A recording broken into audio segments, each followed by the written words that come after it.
La filosofía jurídica del siglo XIX nos habla de la escuela exegética. Surge en Francia y se mantiene durante todo el siglo XIX y le otorga mucho poder al legislador, ya que éste transforma la razón en una ley escrita para todos. De la lectura se desprende algunas características de la escuela exegética. El derecho positivo. Lo es todo y está constituido por la ley, es decir, que existe una sumisión absoluta a la ley. El legislador se vuelve omnipotente, ya que se busca en la ley la intención que tuvo el legislador al crear la ley a grado tal que no se admite ninguna interpretación de la ley más que la del legislador. Por tanto, se desconocen otras fuentes del derecho, ya que la ley siempre resultaba suficiente. La división de poderes adquiere mucho poder, sobre todo el legislativo que crea la ley. Se le atribuye al derecho como una creación del Estado, desconociendo al derecho natural. Luego entonces, el legislador y el Estado se juntan en un poder absoluto para la creación del derecho, formando un código que se dice era perfecto y suficiente para resolver los problemas legales. Hablemos del historicismo. El historicismo son varias formas de oposición al iusnaturalismo. Implicaba comprender la vida histórica como evolución individual, es decir, considera la realidad como un devenir histórico, considera al ser como un proceso temporal, es decir, como historia, utilizando más al espíritu. El historicismo dice que la filosofía es un complemento de la historia. La tarea del historicismo es explorar de forma organizada los hechos históricos, llegando a afirmar lo que el hombre es, lo que experimenta solo a través de su historia.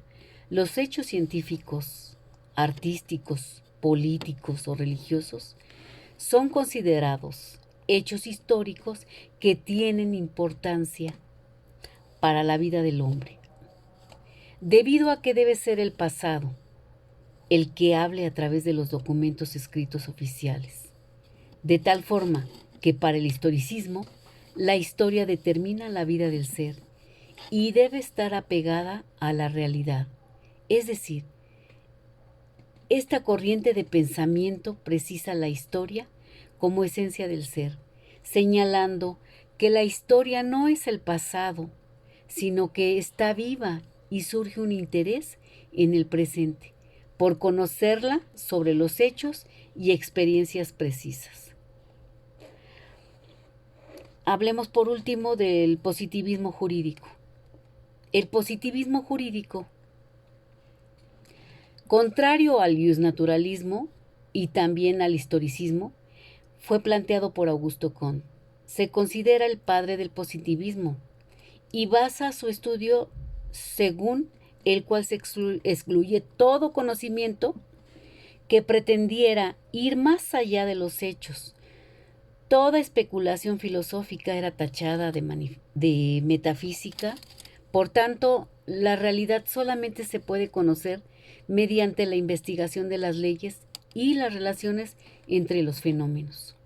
Comte elabora una clasificación de las ciencias que tiene como cúspide la sociología.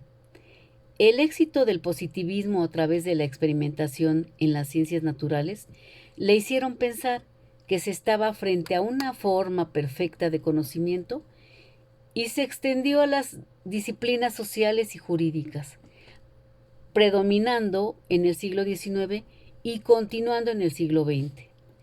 La teoría general del derecho son los principios generales que intentan explicar los principios universales de las partes del derecho.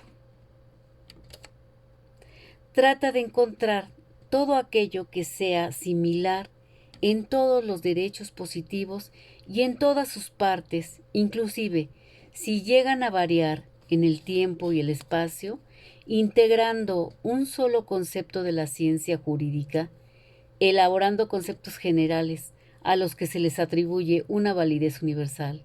pudiendo aplicarse a todos los ordenamientos jurídicos existentes.